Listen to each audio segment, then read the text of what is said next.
Good morning. Welcome to the Saturday Morning Freedom Forum, sponsored each and every week by Reverend Jesse Jackson and the Rainbow Push Coalition. This week, it's Mother's Day weekend, and I know many of you mothers who are sitting at home, sheltered in place, and grandmothers, you waiting for the flowers to arrive. I want to say thank you to those mothers who are not at home. They're essential workers. They're working in the nursing homes, cleaning our parents, grandparents, and elderly, and they can't be at home. They're there with inadequate support, inadequate resources, no hazardous pay, and yet they're still cleaning the rooms, changing the linen, working for us. I want to thank God for those mothers who are working behind jails and prison walls, putting themselves at risk and yet taking care of our sons and daughters who happen to be incarcerated. I want to thank God for those mothers who work in transportation, who are driving and working the L's and cleaning those L's and buses that we ride on. I want to thank God for those mothers who work in retail, working at Amazon, packing the packages and delivering the packages that we order so that we can stay sheltered in place. I want to thank God for those Instacart workers who deliver groceries to those who cannot get out. Every mother, it's Happy Mother's Day. We're alive and you're moving forward, and we're doing the very best we can. Well, part of being sheltered in place, you get time to reflect. We want to thank God for two women who have won Pulitzer Prizes for their creativity. One is a woman who didn't get the Pulitzer Prize while she was alive, Ida B. Wells, a powerful woman who made lynching visible to America, showed the atrocities of lynching African Americans. She wrote about it, she published it, and now, finally, years after her death, she receives the Pulitzer Prize. In addition, there's a young woman today who's alive today, a young mother, Nicole Hannah-Jones, who also received a Pulitzer Prize for the 1619 Project, traced our journey as African Americans on this continent 400 years. It's a powerful story. It's a powerful project. While you're sheltered in place, you and your children, your family, you can learn about the history of people who have struggled the entire time we've been on this side of the ocean. As you prepare to watch this broadcast, you will be so inspired, so informed as you hear excerpts from our town hall meeting, sharing the impact of COVID, so many facets of our lives. You'll hear from several of our congresspersons, including Congresswoman Maxine Waters, Congresswoman Sheila Jackson Lee. It's a lot of information. You're going to hear from our chairman of the board of Rainbow Push and the president-elect of the National Bar Association, Attorney C.K. Hoffler. You'll hear from our national executive vice president, Dr. Todd Yeary. He will give you an update on the stimulus program. So many things that we're doing. We want to keep you informed, want to keep you inspired, and want to get you engaged. You can join Push today. Don't wait. Tell 10 of your friends. Become members. Membership matters. Just go to rainbowpush.org and just hit donate or join. Please become a part of this movement. A mother's love is something no one can explain. It is made of deep devotion, sacrifice, and pain. Well, son, I'll tell you, life for me ain't been no crystal stair. It's had tacks in it, and splinters and boards torn up, and places with no carpet on the floor. Bare. But all the time, I spent climbing on and reaching landings and turning corners. And sometimes going in the dark where there ain't been no light. So boy, don't you turn back. Don't you set down on the steps cause you find it's kinda hard. Don't you fall now, for I still climbing, honey. I still go. And life for me ain't been no crystal stairs. Happy Mother's Day. Hi, my name is Olivia Sharif, and I was proposed with the question, why will I vote? I will vote to change the standards of my people not voting enough, people my age not speaking loud enough, because our voices are loud, but they're not often heard. Rainbow Push Coalition has instilled in people everywhere that we are somebody, that our minds are pearls and we can do anything in the world. So if we can do anything in the world, then we can vote. I was so blessed to experience the Rainbow Push College Tour. This tour taught me that we all aren't the same. All our stories are so different. My background as an African American woman and the history that I learned, it's so groundbreaking. And it's something that we are so blessed to see. My people of color, don't know our own history. We don't know what's going on in the media. But I know that through Rainbow Push, through the learning and teaching that I've gotten, I'm a voter. I'm a voter, I'm a pusher, I'm a changer, I'm an innovator. And that's because of Rainbow Push. Dr. Kim, I went to jail with a group of 7 students, July 17, 1960, almost 60 years ago. We never stopped moving. I lost a few jail cells and death. We never stopped moving. I thought it was time to write some of it down so the older generation can learn how we did and what we did and how global it was. Whether speaking about Mandela in South Africa, India, Qatar, about Gandhi in India, here at home. This book tells the story, so please get it and give it to your friends. Read it, let's argue about it, let's discuss it. Yep, so the book is Keeping Hope Alive, Sermons and Speeches of Reverend Jesse Jackson Sr. It's quite a good collection. You know, we've got sermons and speeches from around the globe because you have made such a global impact, not just here in the US, but around the world. My name's Simon Woolley. I'm the director of an organisation called Operation Black Vote. We seek to encourage and inspire a greater political engagement from our communities, not to ask for justice, but to make those political demands. I'm also a parliamentarian, Lord Woolley. Here in the UK, we have 2 chambers. We have the House of Commons that make the legislation, pass the laws, and in the House of Lords, we scrutinise that legislation. I've been asked to be on this programme by my friend, mentor, and our civil rights icon, Reverend Jesse Jackson. That, in of itself, to me, is a great honour. He's asked me to talk about COVID-19 and the impact that it's having on minority communities. Now, it saddens me to tell you that we are having a devastating impact from this virus, from this disease. Let's look at the medical profession. Of all those medics, doctors, nurses, carers that have died, 72% are from Black and minority ethnic communities. Now, think about this for a second. We only make up 14% of the population, but dying at a much, much higher rate. Now, there's a number of reasons for this that our communities throughout history, British history, have gravitated towards that profession. My mother included, coming from the Caribbean and working to rebuild a war-torn Britain post Second World War. So we're there in greater numbers, but that still doesn't account for the shockingly high rate of numbers that we're seeing today. I think there's a number of reasons for that. One is within the health system, there's a race inequality, less people in higher places. Doctors and nurses have been telling me that they have felt a disproportionate pressure to be on the front line without the protective equipment that they need. In the care home, for example, these workers, minority workers, have a stark choice. Either they feed their families, but put themselves and their families and their people they're caring for at risk, or don't pay the rent and don't have enough food. It's an impossible choice. And as a result, they and the doctors and nurses are dying in shocking numbers, including, for example, those from the Filipino carers have accounted for 25% of those that have died in care homes. This is often young people in their 30s and 40s.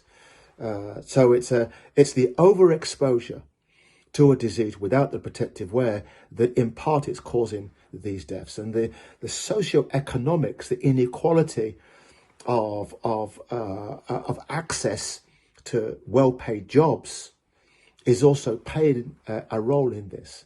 So we're making demands on the government that our communities, nurses, all of them need protecting, whether they're black or white. But we also need to look at what would happen in a post-COVID world, because already we will see that 1 million more people will be unemployed at least. And we know with some companies, they will be thinking, who will they get rid of first? and that often befalls minority communities. So we must be saying to the government, we are saying with demands that we need a grand plan, a race post-COVID race equality strategy, a strategy that not only protects in the immediacy, but also as a plan to ensure that there's not another impact over a 10-year period as our countries recover from this economic downturn. We're pulling together this strategy with church leaders, with business leaders, with community activists. We're not asking, we are demanding. We're demanding a new social and racial contract that not only mitigates this downturn, but either rebuilds, remodels our institutions to make them more inclusive, more representative, more fairer. This is a unique opportunity that we have in this post-COVID world that we will go into. How to ensure that our institutions do not leave us vulnerable to an attack like that, but recognizes the talent that's on its doorstep, that it can flourish. We're saying to the government, we will not be blamed for dying in higher numbers. We will not be blamed for being poor. We will not be blamed for having an inferior education. COVID exposes these weaknesses, and we need to put it right. We're not asking, we're telling. Thank you very much. Every 10 years, the U.S. Census gives communities across America the chance to get the funding they need. But there's a catch. The money is based on counting an accurate number of residents in each state. The fewer people we count, the less money Illinois gets.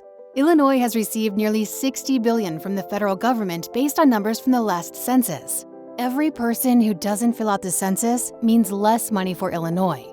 That's money we could use for new school programs to help our children thrive and succeed, for building new bridges that would help you travel safely on your morning commute, for paving roads and ensuring more reliable public transportation, and for improving our hospitals and clinics so everyone gets the best health care. In Illinois, we deserve our fair share, and it starts with all of us being counted. Visit my2020census.gov or text 987-987 to learn how you can fill out the census today.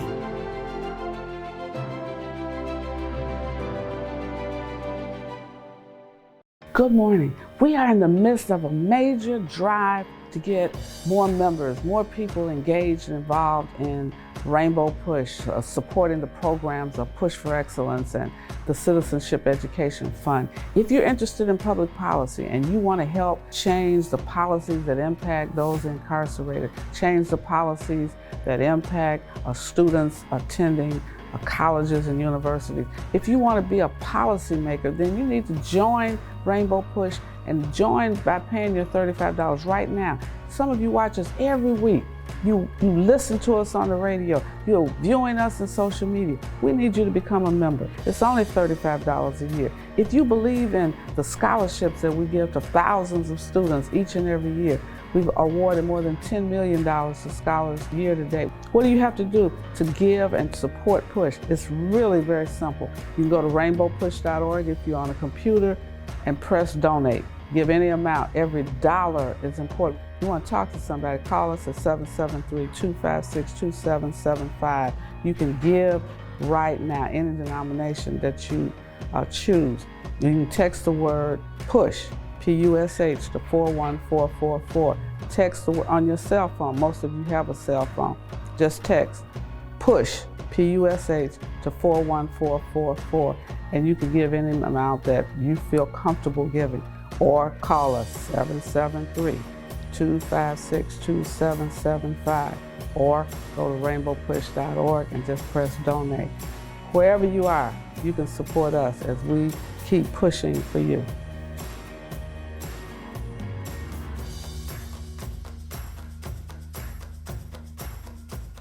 Welcome to Rainbow Push Coalition's National Virtual Town Hall Meeting, Call to Action and Response. We'll discuss the worldwide pandemic, coronavirus COVID-19. As we all know, COVID-19 has disproportionately impacted African Americans and other communities of color. Rates of infection and death amongst the African American population far exceeds the representation of African Americans in the overall population, in some instances by multiples of more than 5. Pre-existing health disparities and structural impediments are amplified by inadequate strategies to address the dangers of COVID-19 in the African American community, and more to the point, communities of color. Rainbow Push Coalition, in partnership with the NMA, the National Medical Association, and the National Bar Association, are seeking to address these concerns and propose viable, actionable steps that can be immediately implemented to reduce the possibility of irreparable harm due to COVID-19 on our at-risk communities. Thank you to the Reverend Jesse Jackson, as always, and Rainbow Push for convening this virtual town hall meeting. So without further ado, to give opening remarks, the Reverend Jesse L. Jackson, Sr. Reverend Jackson, God bless you. Thank you, Mark Thompson. I want to thank everyone for being at the National Rainbow Push Coalition Town Hall meeting, along with the National Medical Association and National Bar Association. You're all welcome. We know what the facts are tonight, the general picture. 40 years of slavery, legal Jim Crow, lowering of all that matters. It seems there's so much pain and violence. We're dying more and testing too little. There's more pain to be had. We've been ravaged by this disease, and yet we must not stand around. Well, that comes from Maxine Waters, who heads the House Financial Service Committee, for she is targeted. I want to thank Reverend Dr. Todd Yeary, who is our Washington Bureau Chief, who has worked so diligently to put this together. And all of you who have gathered tonight, I want to bring you back on, Mark, to bring on Senator Klobuchar. But I want to thank, first of all, of course, Reverend Jackson and Rainbow Push every step of the way. And I know from my own state, when there's an injustice, Reverend Jackson has been there. And seeing in Washington how he stands up in big ways when we all see him publicly, but also sometimes there'll be really bad bills, and he'll show up behind the scenes to stop them and to make sure that people are represented that don't have a voice. So I want to thank him for including me, and thank you, Reverend Thompson, as well. We just spent a day today in our caucus. It was over the phone, but with people who are underrepresented, and that is the workers of America right now on the front line. And it is tremendous that people are cheering them on, the healthcare workers, when they get off their shifts at 7. That's a really good thing. But we have to make sure that those cheers are also accompanied by actual resources and actual help and actual equipment. And so it's on us to, first of all, make clear that these disparities we're seeing right now. One example, the death rate in Louisiana, 70% of deaths, African Americans, only 30% of the population. Alabama, 44% of the deaths, African Americans, when only 26% of the population. These are healthcare workers. These are people without money. And what we already knew existed, which is this glaring disparity that Rainbow Push has been pushing for decades, we know is now coming to light in a glaring way. So I don't see this as an issue that's separate from the pandemic. I see the pandemic as casting a huge light on what we know needs to be fixed right now in our country. So what we're doing now and what we've worked with Rainbow Push on is, first of all, the Republicans in Congress just wanted to make more of the same when it came to the small business program, as opposed to making sure that the money was going to minority-owned businesses and the actual small businesses that need the help. We made some big changes to that. There's still more we must do.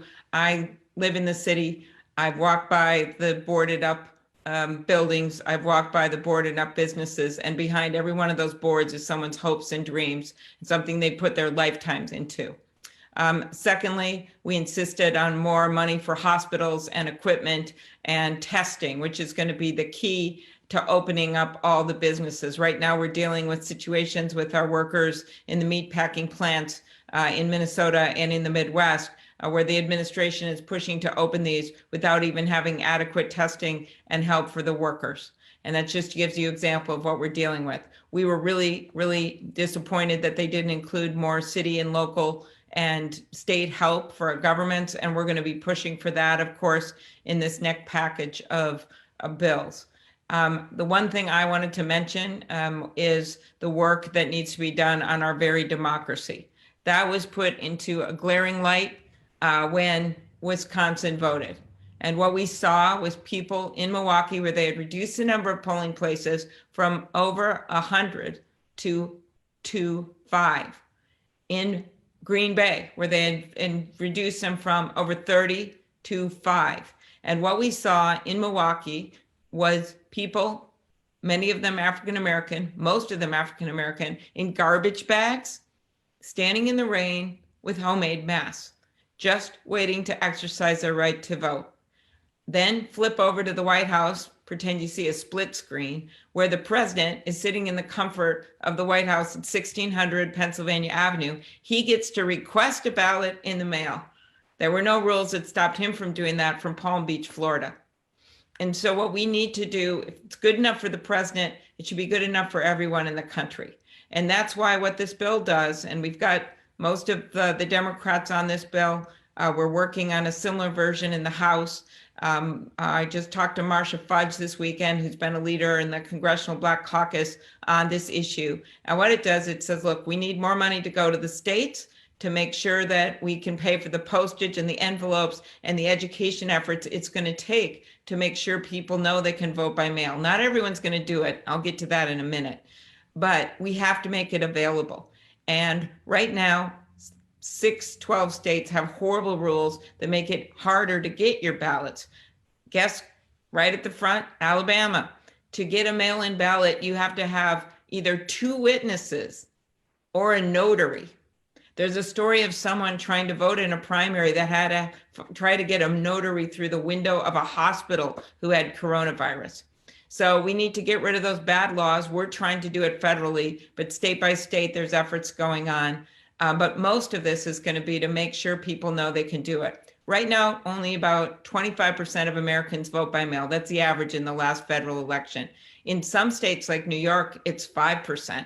In some states like Arizona, New Mexico, some are blue states, some are red, Utah, it is up over 90%, over 80%. And so we know not everyone's going to vote by mail magically, right, by November. So that's why our bill says, let's make that an option for everyone, but let's also keep the polling places open 20 days early. And if we can't get it done federally, we'll do it state by state so that people won't congregate at the same place and we can get the organizing message out that you should vote early if you're not going to vote by mail. Then the day of the election, we've got to train a whole new generation of poll workers because we know so many of our poll workers are seniors. So there's money for that as well so that we can have less vulnerable populations work at the polls. It is exciting what we're seeing right now because the public is with us so much, especially after Milwaukee and after Wisconsin. When people all over that state voted by mail, they were only a 6% state before that. Then they were over 1 million people voting by mail. People were horrified. They actually voted for a Democratic appointed judge in an important judge race in that state. Complete backlash at the Republican legislature, who didn't just play politics, they played politics with people's lives. So that gives us so much momentum to push for the billions of dollars that we want in this next package to go to states to help with all of this that I just mentioned. Republican governors are getting the message. A number of them have actually in New Hampshire and in Maryland and in Ohio have actually called for more mail-in ballots and for funding. And that's because of the wrath of the voters. We know that. So that's what we have to capture, and we have to keep moving forward to get the funding. This bill is going to start in the House, the next package. So not just for what I just talked about with the ballots, but also with nonprofits, so important, our African-American churches, the work that needs to be done for support, work that needs to be done for support for city and local government. We're in a much better place when we've got the bill starting in the House of Representatives, which is run, of course, by Democrats, which is where Nancy Pelosi is Speaker and where Jim Clyburn is in leadership. It puts us in a much stronger position. So I just want to thank you. I am absolutely horrified what this administration has done and how this president basically, when he ran for office, said, I alone can fix this. at his nominating convention. Then when we have this pandemic and we have people dying over the country, when we have people in nursing homes that are being lined up in trucks, their bodies, he then says, well, I'm back up to the governors. Those were his words, back up to the governors, not having that national strategy that we need. So I really thank Rainbow Push for pushing this, for doing this town hall tonight so we can get the word out. Thank you. I am wearing what is now become the common attire for many around the nation and certainly around the world. This mask is what we have been told to wear to communicate with you. I will put it aside just for a moment, but it is to evidence the starkness of where we are as a nation and where we are as African-American people. Let me, first of all, thank Reverend Jesse Jackson, Reverend Dr. Jesse Jackson, the president of Rainbow Push, the guiding force of justice and a phenomenal leader that is now the conscience of all of us and this nation. As a senior member on Homeland Security and senior member on Judiciary, I can clearly say that major missteps were made or no steps were made by this administration in order to begin to lay the pathway for America really to achieve its greatness with the bounty of talent like the doctors that are on this panel that could have been offered in the early stages of the coronavirus. The leading voices of this present executive leadership in Washington announced between January and February that COVID-19 was not coming to the United States. Now we face 1 million cases, more dead than the Vietnam War, and out of the world's population of cases, this nation is 1/3 of those cases. So a manifesto and the work of the Congressional Black Caucus and matching that with our legislative prowess on these issues is imperative. So what is the crux of what we need to do? One, it is not to panic, it is to be prepared. And we panicked through the missteps, again, of not providing enough test kits, not enacting the Defense Production Act early on, so that, as we say, test, that we could have had the kits that could have been utilized in vulnerable communities. In many instances, imploding the Affordable Care Act and not moving forward on Medicare for all that many advocate for, leaving vulnerable populations uninsured. Just came in from a meeting with medical professionals, nurses, doctors, paramedics, pastors, community leaders, and there are communities in the nation and in our own respective communities that are not being tested.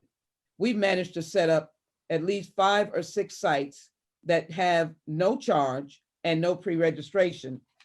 Unlike the CDC guidance that I'm looking at right now, that is still telling people, don't ask to be tested unless you have fever or chills, cough, fatigue, body aches. That is not true. The $25 billion just recently passed were to test everyone. The $100 billion was to provide 75 for hospitals, $25 billion for testing. So one of the action items that we are collaborating around is to have vulnerable communities now be tested.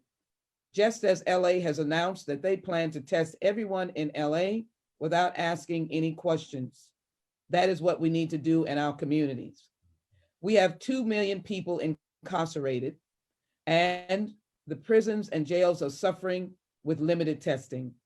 We've been able to collaborate in our local jail to test the Harris County Jail. But we've seen examples of raging epidemics of the pandemic in jails in various states, from Illinois to Ohio to New York. We certainly have a high degree of positive in our jails. And so in advocating for the future, we have to lay out steps to not forget the forgotten. We cannot forget the families of the incarcerated. For if they're living in an atmosphere where they have positive exposure to those positive, or they are positive, if they are released, they need to have a clean place where they can quarantine. Essential workers, who may be test positive. They are deliverers and cooks and hospital workers and others who may not have the means to stay in a hotel. We must insist that you provide for extra facilities for people to quarantine to be healthy. We have to make sure that the law that was passed under the CARES Act, under the Judiciary Committee, to provide for compassionate release is actually enacted. Unfortunately, the Attorney General intervened and changed the rules midstream against the actual law that the Congress voted on and the president signed, which is that because of the threats of COVID-19, a number of inmates that are pre-existing conditions, elderly, and other reasons could be released for home confinement. In the midst of that decision-making, rules were changed. We have to be vigilant. From the perspective of Homeland Security, we must monitor all of the employees that work under that organization. Many of them don't have the rights that they should. Hazardous pay should be in place for those aviation workers, TSA workers. We should ensure that everyone in an airport wears a mask, everyone boarding a plane wears a mask to provide for safety for our traveling public and our community. Food insecurity is on the horizon. We have to make sure that food insecurity does not interfere with one's recovery and health. And so funding needs to be increased in the disaster supplemental and the SNAP program. Disaster supplemental program is a program that can give food stamps because of an emergency to everyone. So preparedness means that we needed to look at every aspect that would be impacted.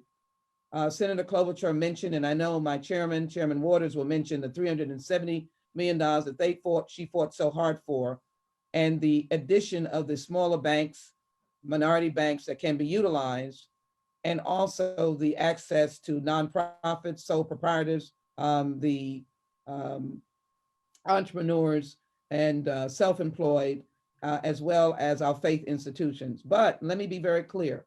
We have to help to fight for them to make sure that they get through the door to apply for these dollars. It is not over. So I believe that our planning has to be a makeup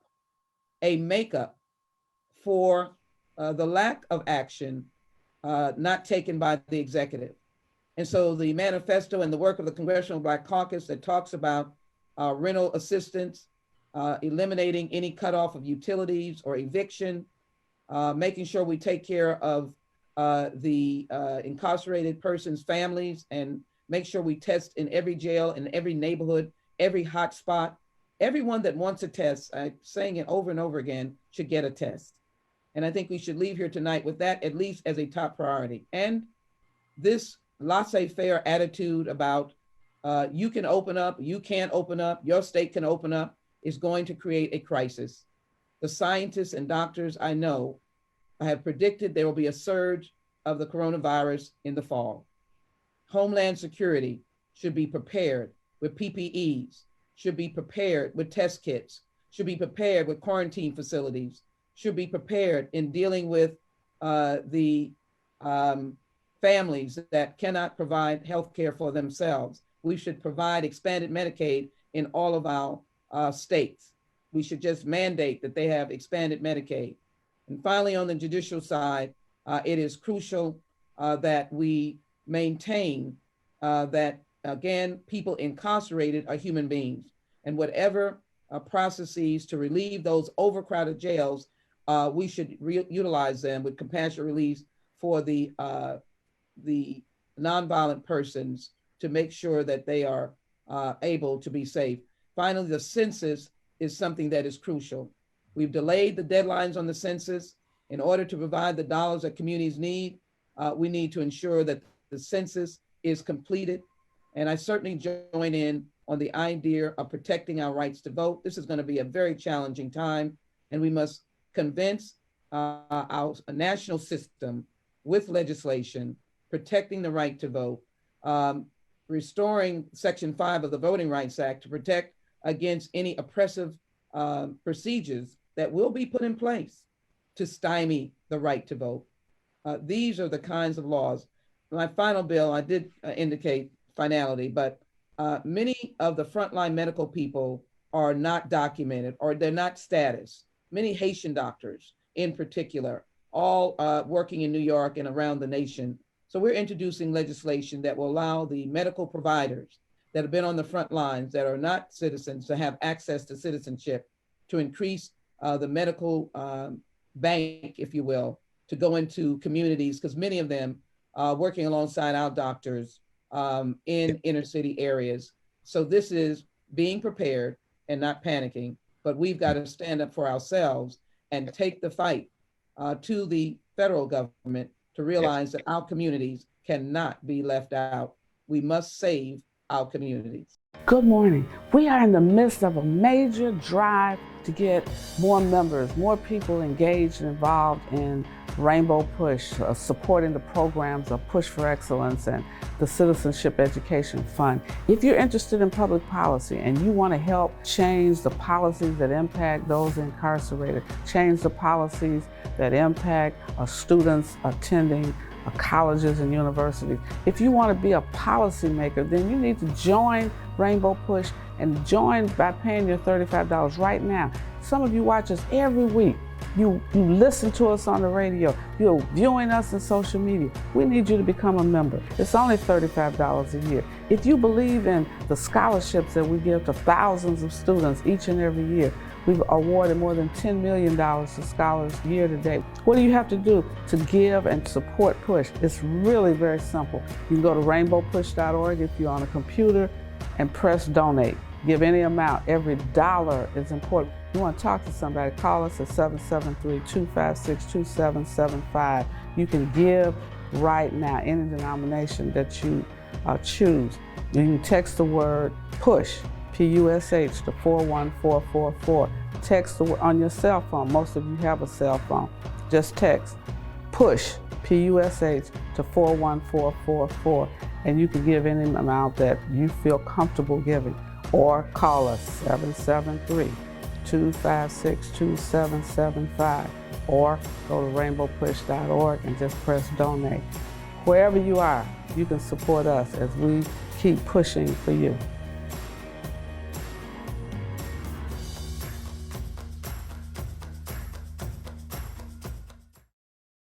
I'm so delighted to join all of you on this call, but I cannot go forward without commending my friend and one of the most profound leaders this country has ever known, Reverend Jesse Jackson, for his leadership throughout this entire process. He's convened weekly calls with ministers. He's had elected officials that he's convened calls with, and also business persons. He has been absolutely stellar in the way that he's been able to organize all of the different interest groups across the country. And basically all of this was done to ensure that African American community was not left behind in all of the federal rescue programs, small business support, and other emergency legislation in Congress designed to address the COVID-19 pandemic. So as chairwoman of the House Financial Services Committee, I've been working around the clock and in lockstep with Speaker Pelosi in negotiations with the Senate and White House on the federal legislative response to COVID-19. I have some priorities, some of them outside of my committee, but my priorities have been to ban all evictions and foreclosures, regardless of whether the rental or mortgage is federally supported, suspend negative consumer credit reporting, provide $15.5 billion in homeless assistance, ensure that the hardest hit individuals receive direct and monthly payments. I advocated for $2,000 per adult and $1,000 per child. It got negotiated. It ended up $1,200 per adult and $500 per child. But I've advocated for a larger amount and will continue to do that in CARES 2, and support for small business, minority and women-owned businesses, community development financial institutions known as CDFIs, minority banks, and SBA's certified development companies, CDCs.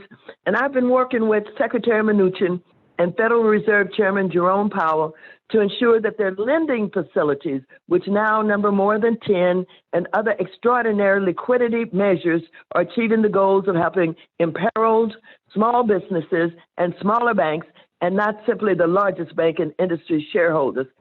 Prior to the passage of the first CARES Act on March 27th, my committee released our own proposal that went even further than the agreed upon legislation so that we could push the negotiators to really consider the plight of consumers, homeowners, and the African American community, which has been hardest hit by the pandemic.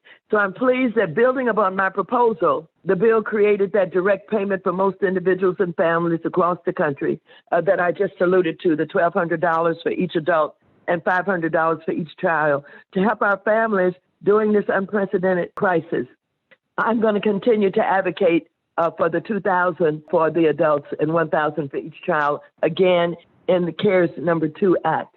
In addition, thankfully, after I and other Democrats spoke out about the lack of homeless assistance in the first package for the coronavirus relief, the CARES Act included $4 billion for the homeless assistance. Remember, I was advocating for a higher amount, $14 billion. I got $4 billion in that first package, and I'm going for the rest of that in the second package. Unfortunately, within days of the passage of CARES 1 in March and upon the launch of the Paycheck Protection Program, that is the PPP that everybody's been talking about, which the legislation that was created to provide forgivable loans for small businesses that pay employees and keep them on the payroll.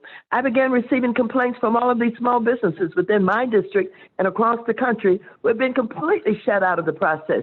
Many of our smaller minority-owned businesses were denied service from some of the big banks who told them they could not work with clients who were not already their customers because of the Know Your Customer regulations. Other banks complained that federally imposed asset caps prevented them from making more PPP loans. And as the first round of PPP funds were depleted, we also learned about how the first round of funds were distributed. So, according to the New York Times reporting, banks such as JP Morgan Chase, Wells Fargo, and U.S. Bank gave concierge treatment to their larger clients, including unique access to customer service, online portals, technical assistance, and other news outlets reported that Monte Bennett, a hoteler and Trump supporter who owns a chain of hotels, was one of the largest beneficiaries of PPP, a combined total of $59 billion from the small business lending package went to 3 lodging companies chaired by Monte Bennett. His companies were able to game the system in that each hotel subsidiary could apply for the PPP loan as long as each hotel had under 500 employees. The New York Times reporting was not surprising to many of us who understand how the industry operates. Our financial system is inherently designed to serve the interests of their top clients. Too many of the larger financial institutions do not take the time to work with our smaller minority businesses, many of which are sole proprietorships because these clients do not bring in the fees that the larger clients can generate. So this is why I stress the importance of set-asides and targeting prior to the passage of the emergency supplemental to provide additional funds to the PPP. The legislation we passed last week, the Paycheck Protection Program and Healthcare Enhancement Act, strengthens PPP by prioritizing America's smallest businesses, including minority, women, veterans, and rural businesses, by increasing the Paycheck Protection Program by $310 billion from $349 billion to $659 billion, creating a set-aside of $60 billion specifically for community financial institutions, including community banks, credit unions, CDFIs, MDIs, microlenders, and CDCs. I've also urged the Treasury Department and SBA to remove existing impediments that keep non-banks like CDFI loan funds from participating as lenders in the PPP, including by reducing the 50 million loan volume requirement. Now, let me just say we've got a lot of work to do. I've learned an awful lot about not only some of what the big banks did, but what's in our existing laws that are really discriminatory. They talk about support for small businesses on both sides of the aisle, but it's a bunch of hypocrisy. They don't consider small businesses. And when we talk small businesses and they talk small businesses, we're talking 2 different languages. For example, with the CDFIs, the Treasury Department said that they had to have done $50 million worth of business to be eligible. Well, we cut that down and we backed them down to 10 million, and we're still working to reduce that requirement altogether. But those are the kind of things that mitigate against being able to support small businesses. And there are a lot of other things that we've discovered, in addition to what we're doing now to try and make this pandemic work for everybody. Now, we've got to change a lot that's in existing systems that work against our ability to fully participate. I remain dismayed by the reports that large corporations received loans intended for small businesses.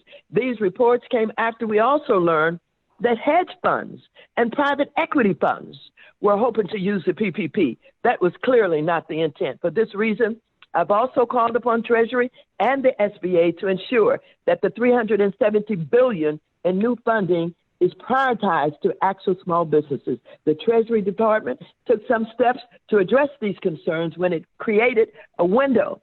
And we did this because we're doing everything that we can possibly do. They created a window that we supported, during which only the smallest lenders with less than $1 billion in assets could submit applications on behalf of their small businesses customers to the SBA. We must get the data to understand the extent of COVID-19 racial disparities.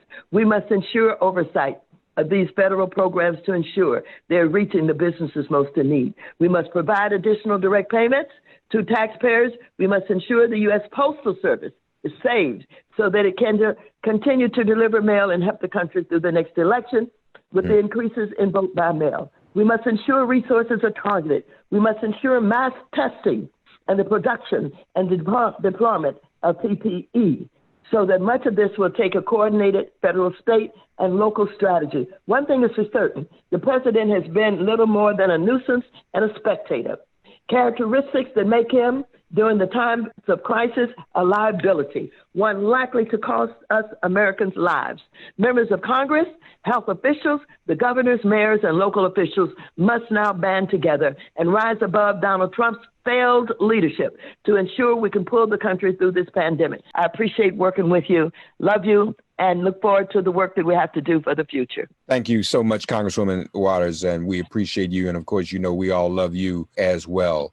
Thank you for that presentation. A lot of really great information there. Yes. Reverend Todd Yeager, who is our senior VP and Washington Bureau Chief, is our point person on this whole project. He has done the most. He has a great insight into getting people's money as anybody I know. Reverend Todd Yeager, please respond. Thank you, Reverend. As Madam Chair has mentioned, the work around getting access to capital during the COVID-19 response has been fraught with a number of challenges. When the portals began to open in phase one, there was still a lack of clarity about who was actually included or excluded, whether churches were included or excluded, whether independent contractors could get access to the funds. We actually lost quite a bit of time in phase one, even to get started, much less dealing with the added frustration of some of the challenges with the expanded rules applied by some banks, not just all big banks, regional banks were gating as well.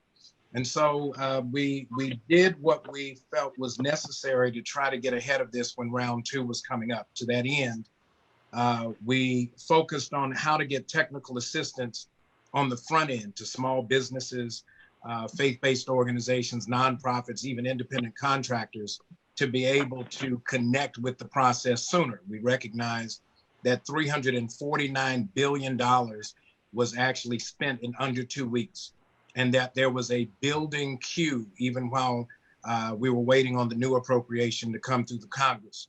So we stood up in about 48 hours a technical assistance framework grounded in the website rpccovid19.com, rpccovid19.com, to begin to educate small business owners, our constituents, to be able to know how to work through the application, understand the rules, how to protect themselves from possibly being left with the debt burden at the end of the program.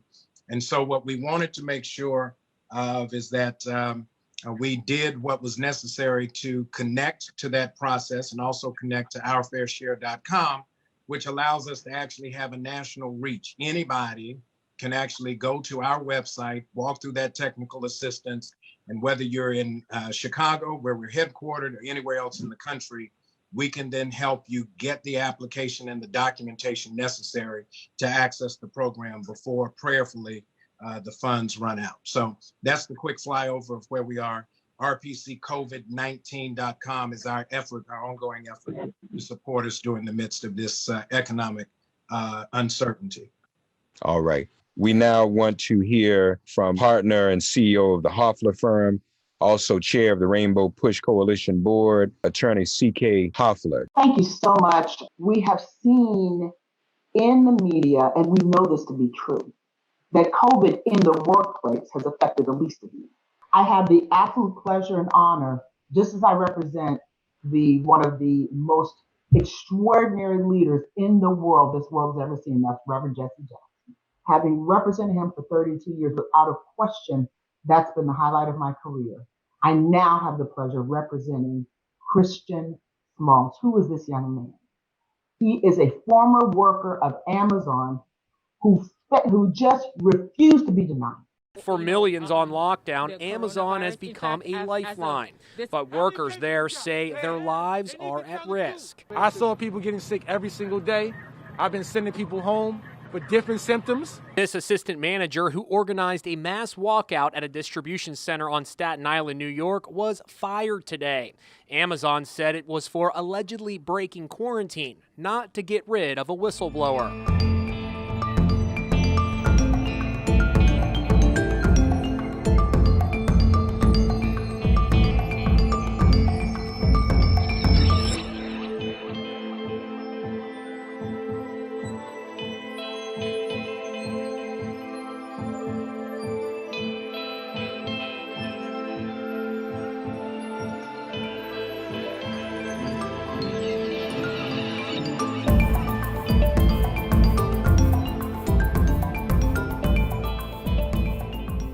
They wanted to make me the face of the whole union organization, and guess what? Here I am today.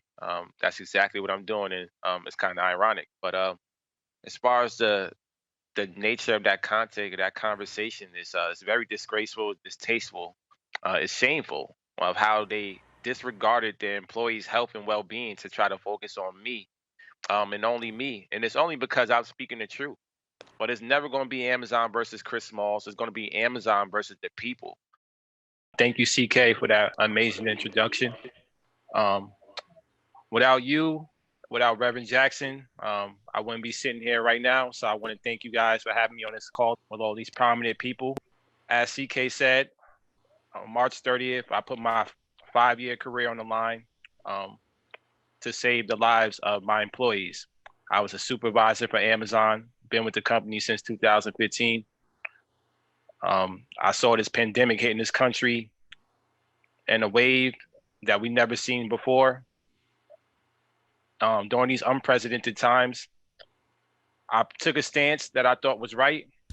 I put my career on the line. It cost me my career, but I still have no regrets about it. This virus has no remorse.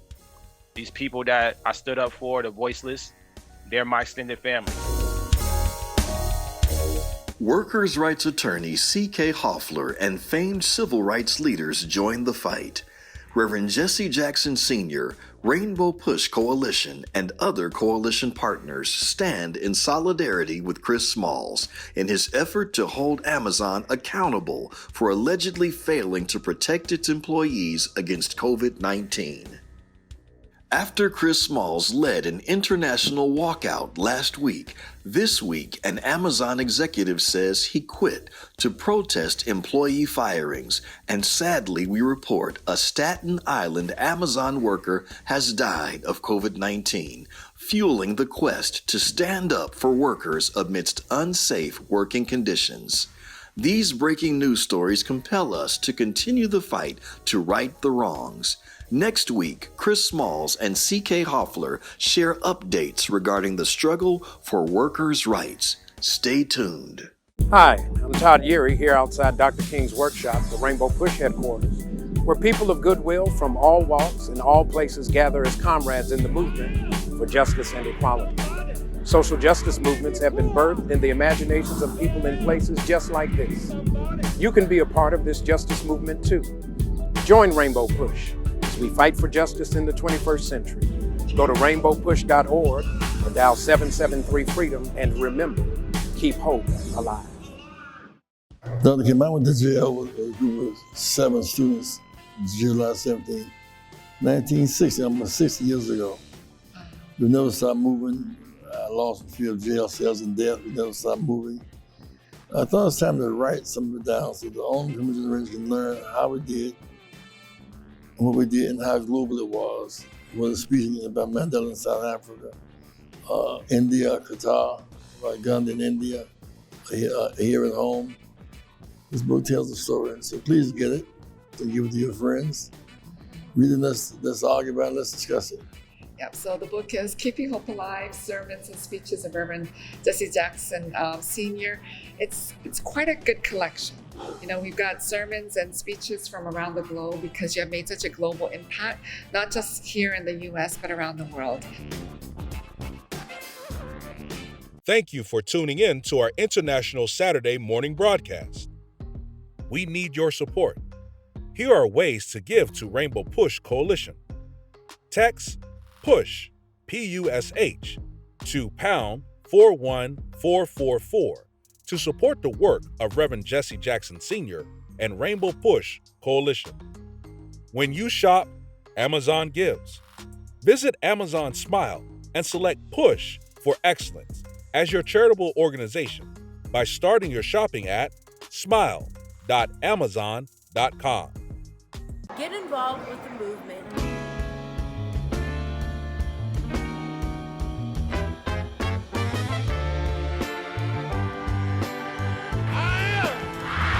Somebody. I may be poor, but I am somebody. Join the movement. If you're not a member, become a member. I am somebody. Fighting the most important battles for freedom and justice for all. You made us change. Oh, trying to bring closer. Join Rainbow Push. But you're not pushing me away. Join the movement.